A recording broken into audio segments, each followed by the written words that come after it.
사람들에게 사람은 얼마나 삽니까? 라는 질문을 하면 사람은 한 80에서 90, 또 길면 100세를 산다라고 이렇게 말할 것입니다. 그런데 하나님께서는 너는 단 한 번 산다라고 말씀하신다는 겁니다. 하나님께서는 사람에게 주신 그 시간이 70, 80, 90이 아니라 시간 딱 한 번이라는 시간의 뭉탱이로 이렇게 우리에게 주셨다는 거예요. 그 말은 다른 것이 아니라 기간이 중요한 것이 아니라 어떻게 살아가느냐가 중요하다는 거예요. 우리가 얼마 동안 사는 것이 중요한 것이 아니라 지금 우리의 삶이 어떠한 모습으로 드려지는가가 중요하다는 거예요. 이러한 사실을 깨닫는다면 하나님께서 주신 그 사명 앞에서 시간 없다라고 말할 사람은 없을 것입니다. 하나님께서 누구야 어디 있느냐라고 부르신다면 아마 하던 일 모두 다 중단하고 하나님 앞에 나아가서 하나님 내가 여기 있습니다라고 아마 대부분 이야기할 것입니다. 사람들은 우리에게 시간들이 없다라고 이야기를 합니다. 바빠서 내 일할 것들이 너무나 꽉 차서 시간이 없다라고 이렇게 이야기합니다. 그런데 하나님께서는 우리에게 너에게는 시간이 있다라고 이야기하신답니다. 그 말은요, 하나님께서 우리에게 하나님 앞에 나아갈 시간을 주셨다는 거예요. 그런데 그 시간을 사람들은 내가 꿈꾸는 것을 이루기 위해서 하나님이 아닌 다른 내 욕망을 위해서 시간을 사용하다 보니까 시간이 없다라고 이야기한다는 것입니다. 어떻습니까? 우리는 하나님 앞에서 하나님의 시간을 드리고 있습니까? 또 우리에게 시간이 얼마 남았느냐라고 묻는다면 우리는 이렇게 이야기합니다. 우리의 시간은 얼마 남았습니다라고 이야기한다는 거예요. 내가 만약에 30이면 앞으로 한 6, 70년 정도는 남았습니다라고 말할 수 있을 것입니다. 그런데 하나님께서는 그렇게 이야기하지 않고 너희에게 시간이 없다라고 이야기하신다는 거예요. 하나님께서 시간이 없다라고 말씀하시면요, 우리는 우리의 인생은 끝난 거예요. 하나님의 시간과 우리의 시간은요 달라요. 하나님의 생각과 우리의 생각은 다를 수 있어요. 하나님의 방법과 우리의 방법은 틀릴 수 있고요, 하나님의 기준과 나의 기준은 다를 수 있어요. 그렇다 그러면 이 세상은 누구의 방법, 누구의 기준, 누구의 시간대로 흘러갈까요? 나일까요? 하나님일까요? 그래요. 하나님의 시간대로 흘러가요. 그렇다 그러면 지혜로운 사람은 누구의 시간, 누구의 방법, 누구의 기준대로 살아가는 사람일까요? 내가 되어서는 안 되겠죠. 지혜로운 사람은요, 이 세상에 흘러가는 그 기준이 어디에 있는지를 정확히 알고 그 뜻대로 살아가는 사람이 지혜로운 사람입니다. 우리 옆에 분들과 함께 인사하겠습니다. 우리 하나님의 시간에 맞춰 삽시다. 내 시간이 아니에요. 내 기준이 아니에요. 내 방법이 아니에요. 하나님의 방법, 하나님의 뜻, 하나님의 시간에 맞추어 사는 것이 지혜로운 삶입니다. 우리의 인생을 보면요, 아무리 발부둥을 쳐도 참 안 되는 게 있어요. 그래서 어쩔 수 없이 그것들을 다 포기할 수밖에 없는 그러한 때가 있다는 것입니다. 아브라함과 사라가 보면요, 하나님께서 아들을 주시겠다라고 약속했어요. 그런데 그 마지막 끈인 사라의 생리가 끊어져요. 이제는 하나님을 바라보고 기대할 수 있는 마지막 끈이 끊어졌어요. 그러니 내가 소망을 품고 싶어도 이것은 소망이 끊긴 거예요. 불가능해요. 그래서 어쩔 수 없이 포기해야만 할 때가 있습니다. 이처럼 내가 내려놓고 싶지 않지만 어쩔 수 없이 포기해야 될 그러한 시간들이 있어요. 그러한 때가 올 때가 있습니다. 그래서요, 꿈을 포기하기도 하고요, 또 비전, 내 물질, 건강, 능력을 포기할 수밖에 없는 그러한 때가 옵니다. 그리고 아마 그러한 시간들을 여러 번 겪고 지금 이곳 가운데에 있을 것입니다. 우리의 힘으로 불가능해서, 그래서 어쩔 수 없이 내려놓는 것, 어쩌면 당연한 거예요. 그죠? 세상의 이치로 이것은 불가능해요. 답이 없어요. 그러면 내려놓는 것이 당연한 거예요. 그게 지혜롭다라고 이야기를 합니다. 그렇다면 그냥 포기하는 것이 맞을까요? 오늘 사가랴와 엘리사벳의 가정에도요, 어쩔 수 없이 포기한 문제가 하나 있었습니다. 이 가정은 하나님 앞에 의인이었어요. 그리고 흠잡을 데 없는 신실한 가정입니다. 그 가정인데 딱 하나 문제는 바로 자식이 없는 것이었습니다. 그리고 사가랴도 엘리사벳도 나이가 많아졌습니다. 그러다 보니 이제 이 가정이 포기하고 싶지 않지만 어쩔 수 없이 포기한 문제, 그것은요, 자녀의 문제였습니다. 그래서 이것은 불가능하다라고 여겨진 거예요. 그래서 천사가 이야기합니다. 아들을 낳을 것이다 라고 천사가 이야기를 해줘요. 그때의 반응이 뭐냐 그러면, 우리가 늙었어요. 그런데 어떻게 그럴 수 있습니까? 라고 반문을 합니다. 이것은 불가능한 거예요. 그래서 우리는 포기했던 문제입니다 라고 말합니다. 이렇게 이 가정은 자녀를 포기했습니다. 그 가정에요, 하나님께서 소망의 불을 다시 짚어주세요. 그리고 아들을 주시겠다는 그 약속의 말씀대로 아들인 요한을 하나님께서 보내주십니다. 불가능했어요. 이룰 수 없었어요. 그런데 이 불가능이요, 가능으로 바뀌어지는 사건이 이 가정 가운데 일어나요. 불가능한 현실이 이제 가능으로 만든 이 사가랴와 엘리사벳의 이 가정을 통해서 우리는 보아야 할 것이 있어요. 어떠한 믿음, 어떠한 신앙이 그들에게 있었기에 그들은 불가능을 가능으로 바꾸는 그 놀라운 은혜를 입었을까요? 우리도 살다 보면요, 이건 절대 안 돼, 불가능하다라고 결론 내어지는 것들이 우리의 인생에도 있었을 거고요. 앞으로도 그러한 것 때문에 포기해 버려야 할 그런 상황 가운데 있을 때도 있을 거예요. 그때에 이 사가랴와 엘리사벳의 가정을 통해서 다시 소망의 꿈을 꿀 수 있는 주의 귀한 백성이 되시길 주의 이름으로 축복합니다. 그 비결은요, 다른 것이 아니라 하나님 앞에서예요. 우리 6절 말씀 한번 같이 보겠습니다. 6절입니다. 두 사람이 하나님 앞에 의인이니 주의 모든 계명과 규례대로 흠없이 행하더라. 아멘. 이 두 사람이 하나님 앞에 의인이다 라고 이야기하고 있어요. 그래서 계명과 규례를 보니까 흠을 찾아볼 수 없이 행하였던 가정이다라고 이야기합니다. 다른 말로 말하면요, 이 사가랴 가정은요, 제사장 가정이에요. 요즘 말로 하면 신실한 목사님이었고 사모님이었어요.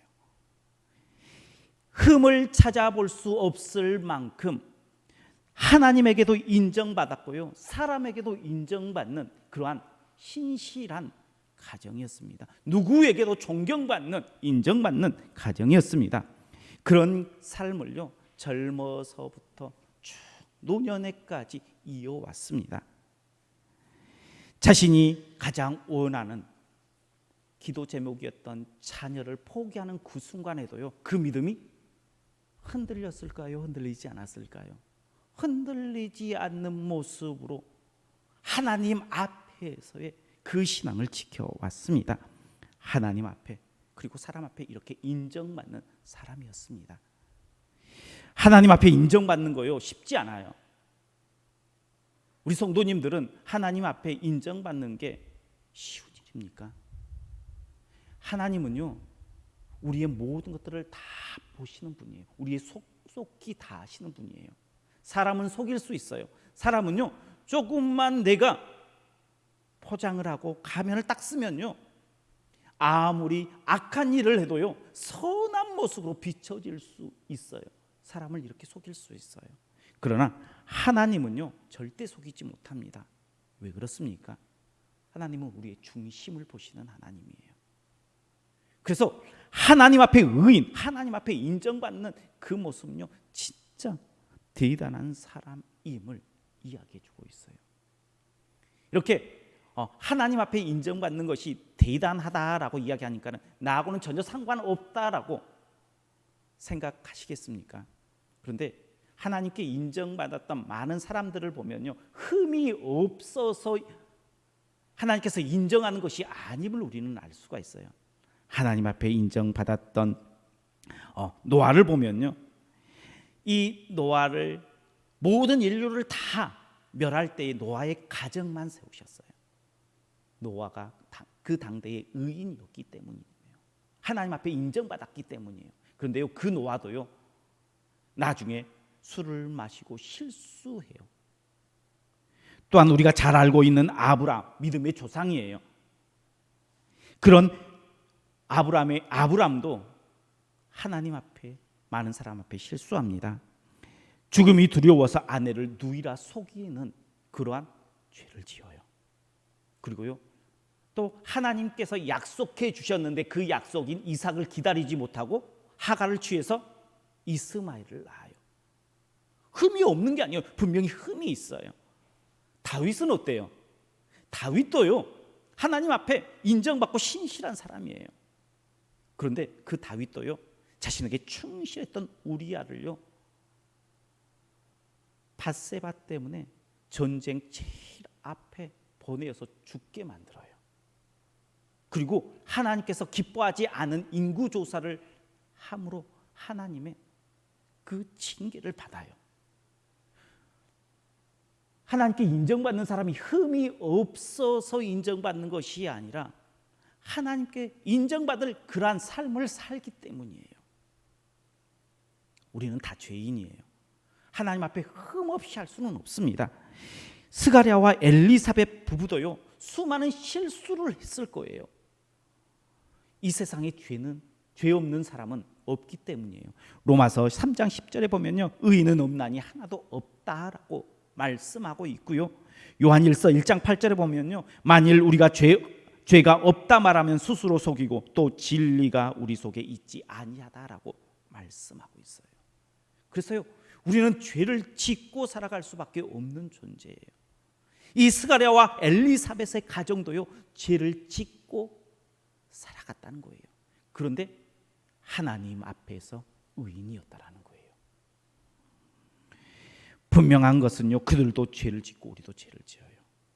그런데 그들은 스가랴와 엘리사벳은 의인의 가정이 되었어요. 우리도요 하나님 앞에 인정받을 수 있어요. 하나님 앞에 하나님의 그 놀라운 은혜 가운데에 어쩌면 불가능한 상황을 가능으로 바꿀 수 있는 그 은혜를 이 스가랴와 엘리사벳의 가정만 누리는 것이 아니라 우리도 우리의 삶의 자리에서 늘 누릴 수 있는 그러한 비결이 있다는 거예요. 그러면 이 스가랴와 엘리사벳의 그 신앙, 그 신앙은 어떤 신앙일까요? 먼저는요 자신에게 주어진 일에 충실히 감당하는 신앙입니다. 우리 8절 말씀 한번 같이 보겠습니다. 8절입니다. 스가랴가 그 반열 차례대로 하나님 앞에서 제사장 직무를 행할세. 아멘. 스가랴는요 제사장이에요. 그래서 제사장 직무를 감당했습니다. 정직하게 신실하게 하나님 앞에서, 그죠? 중요한 것은 그거예요. 하나님 앞에서 제사장 직무를 행할세라고 이야기하고 있어요. 사람 앞에서 아니에요. 하나님 앞에서 그 일을 감당했다는 거예요. 요즘 말로 하면 사가랴는 제사장의 일을 감당했어요. 그 말은 그 직업이 제사장이다라고 이야기할 수 있어요. 제사장 일이 자기에게 주어진 일이에요. 그 일을 하나님 앞에서 했다라는 거예요. 우리 성도님들도요, 각자의 주어진 일들이 있을 거예요. 직장이 있어요. 그 직장, 그 삶의 자리에서 어떠한 마음으로 해야 되느냐? 하나님 앞에서 함같이 그 일을 감당해 나아가는 거예요. 그것이 하나님께서 귀히 사용하시고 귀히 쓰시는 하나님의 방법임을 우리는 말해주고 있습니다. 우리가 지금 신앙생활을 하는데 많은 사람들이 어떻게 하느냐? 교회 안에서는 신앙생활을 참 열심히 해요. 하나님 앞에서 신앙생활을 해요. 그런데 교회에서 나아가서 가정으로 가고 직장으로 가고 삶의 터전으로 가면 하나님 앞에서가 아니라 사람 앞에서의 삶을 살아갈 때가 많아요. 하나님께서는 우리에게 하나님 앞에서 직장에서 사명자로, 가정에서 사명자로 살기를 원하시는 하나님이에요. 불가능을 가능케 하는 이 사가랴와 엘리사벳의 가정의 모습은요, 자기에게 주어진 그 삶의 터전에서 하나님 앞에서의 신앙을 살았다는 거예요. 친구들과 함께 할 때도요, 동료들과 함께 할 때도요, 지인들과 함께 할 때도 누구 앞에서 행하였느냐? 그것은 하나님 앞에서의 삶을 살았습니다. 그런 삶이 하나님께 의롭다 여겨지고 그 의로움이 불가능을 가능케 하는 은혜가 주어지는 통로가 되었음을 볼 수 있는 우리 성도님들 되시길 주의 이름으로 축복합니다. 두 번째는 하나님께 예배자입니다. 9절을 같이 보겠습니다. 9절입니다. 제사장의 전례를 따라 제비를 뽑아 주의 성전에 들어가 분향하고, 아멘. 성전에 들어가 분향했다는 것은 예배를 드렸음을 이야기해 주고 있습니다. 우리 모두는 예배를 드려요. 믿는 사람이면 당연히 예배 드리는 것이 당연한 일입니다. 특별한 것이 절대 아닙니다. 그러나 그 당연한 예배의 삶이 하나님을 기쁘시게 한다는 거예요. 놀랍지 않습니까? 우리는요, 예배를 그냥 와서 습관대로 드려요. 당연한 모습으로 드려요. 근데 그 예배가요, 하나님을 기쁘시게 하고요, 하나님께서 의로 여기신다는 거예요. 우리의 예배가요, 결코 작은 것이 아니에요. 오늘 나와 하나님 앞에 예배하는 우리 성도님들의 이 예배가요, 결코 작은 것이 아니라 하나님을 너무너무 기뻐하시는 모습이라는 거예요. 그러니 제발 예배를 소홀히 대하지 마십시오. 지금보다도 조금만 더 예배를 귀하게 여기시고 예배를 통하여 주시는 하나님의 은혜를 사모하고 누려보십시오. 예배 드리기 전에 와서 기도하십시오. 예배의 준비자가 되어서 하나님 앞에 나아가십시오. 그리고요, 예배에 집중해 보세요. 예배 시간, 이 시간만큼은 내 옆에서 예배 드리는 누구에 신경 쓰는 것이 아니라 오직 하나님만 바라보면서 이 예배를 하나님 앞에 드려보십시오. 이 예배가요, 하나님께서 우리를 의롭다 하시는 그 길이라는 거예요. 가인처럼 예배를 드리고도 하나님께서 받지 않는 예배자가 되어서는 안 돼요. 하나님께서 기뻐 받으신 아벨의 예배자가 되십시오. 그래서 이 예배를 통해서 하나님께서는 우리의 삶의 자리를요, 불가능에서 가능으로 바꿔줄 그 일들을 계획하시고 행하신다는 거예요. 그 믿음을 이 예배를 통해서 하나님께서 허락하신다는 거예요. 이 예배를 잘 드리는 것만으로도 하나님의 기쁨되고 하나님의 의롭다라고 칭함받게 될 줄 믿으시길 바랍니다. 세 번째는요, 이 가정은요, 기도하는 가정입니다. 우리 13절 말씀 같이 보겠습니다. 13절입니다. 천사가 그에게 이르되 사가랴여 무서워하지 말라. 너의 간구함이 들린지라. 내 아내 엘리사벳이 내게 아들을 낳아 주리니 그 이름을 요한이라 하라. 아멘. 너의 간구를 들은지라. 사가랴와 엘리사벳이 얼마나 많이 기도했을 것 같아요. 자녀를 위해서 아마 끊임없이 기도했을 거예요. 사무엘의 어머니인 한나가 기도했던 그 기도를 우리는 잘 알고 있어요. 근데요, 이 한나만 기도한 게 아니고요, 이 사가랴와 엘리사벳도 간절히 기도했어요. 그것을 어디서 보느냐?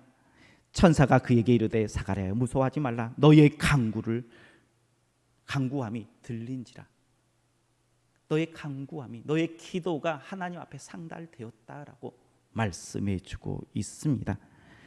이렇게 기도하는 가정이 하나님을 기쁘시게 해요.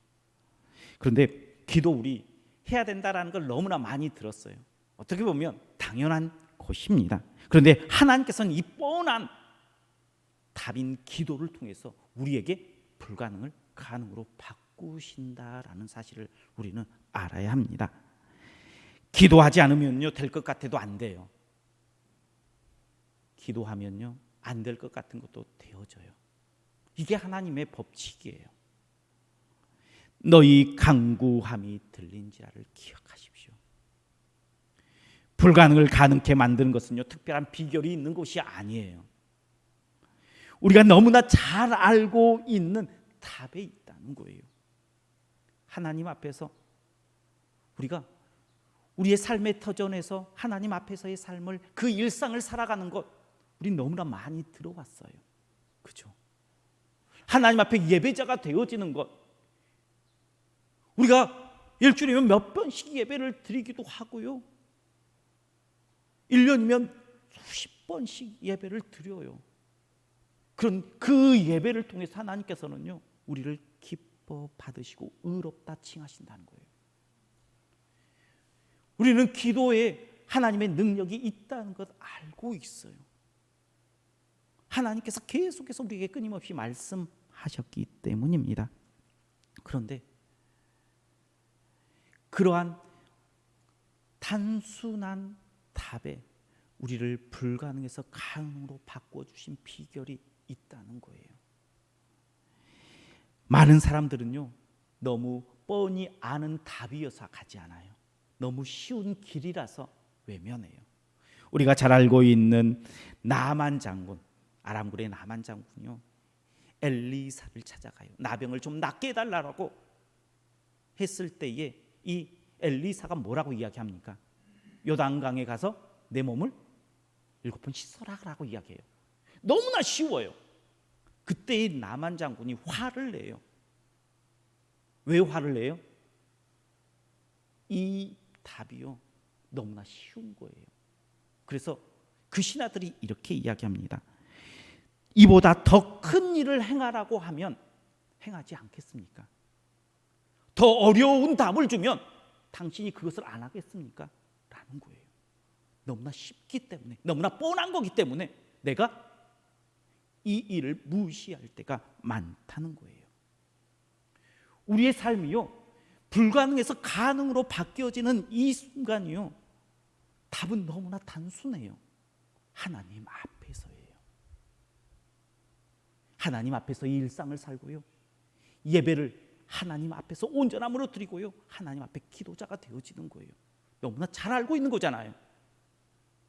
너무나 많이 들었던 거잖아요. 그런데 그 뻔한 답 가운데에 하나님의 놀라운 비결이 숨어 있다는 것을 우리는 알아야 돼요.